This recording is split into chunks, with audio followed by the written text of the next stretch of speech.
I had a black dog. His name was Depression. Whenever the black dog made an appearance, I felt empty and life just seemed to slow down. He could surprise me with a visit for no reason or occasion. The black dog made me look and feel older than my years. When the rest of the world seemed to be enjoying life, I could only see it through the black dog. Activities that usually brought me pleasure suddenly ceased to. He liked to ruin my appetite. He chewed up my memory and my ability to concentrate. Doing anything or going anywhere with a black dog required superhuman strength. At social occasions, he'd sniff out what confidence I had and chase it away. My biggest fear was being found out. I worried that people would judge me. Because of the shame and stigma of the black dog, I was constantly worried that I'd be found out. So I invested vast amounts of energy into covering him up. Keeping up an emotional lie is exhausting. Black dog could make me think and say negative things. He could make me irritable and difficult to be around. He would take my love and bury my intimacy. He loved nothing more than to wake me up with highly repetitive and negative thinking.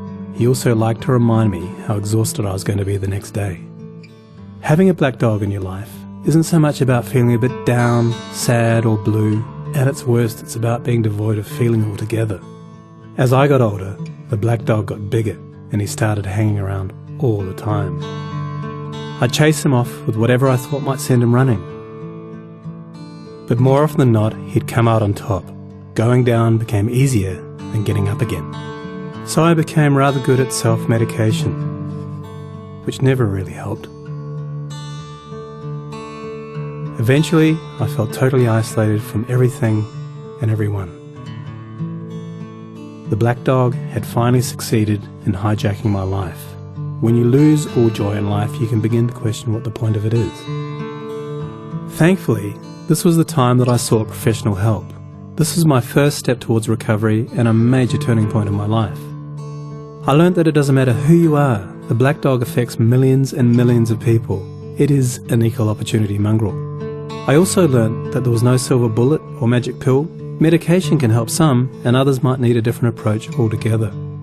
I also learned that being emotionally genuine and authentic to those who are close to you can be an absolute game changer. Most importantly, I learnt not to be afraid of the black dog, and I taught him a few new tricks of my own. The more tired and stressed you are, the louder he barks, so it's important to learn how to quiet your mind. It's been clinically proven that regular exercise can be as effective for treating mild to moderate depression as antidepressants, so go for a walk or a run and leave the mutt behind. Keep a mood journal. Getting your thoughts on paper can be cathartic and often insightful. Also keep track of the things that you have to be grateful for. The most important thing to remember is that no matter how bad it gets, if you take the right steps, talk to the right people, black dog days can and will pass. I wouldn't say that I'm grateful for the black dog, but he's been an incredible teacher. He forced me to reevaluate and simplify my life. I learnt that rather than running away from my problems, it's better to embrace them.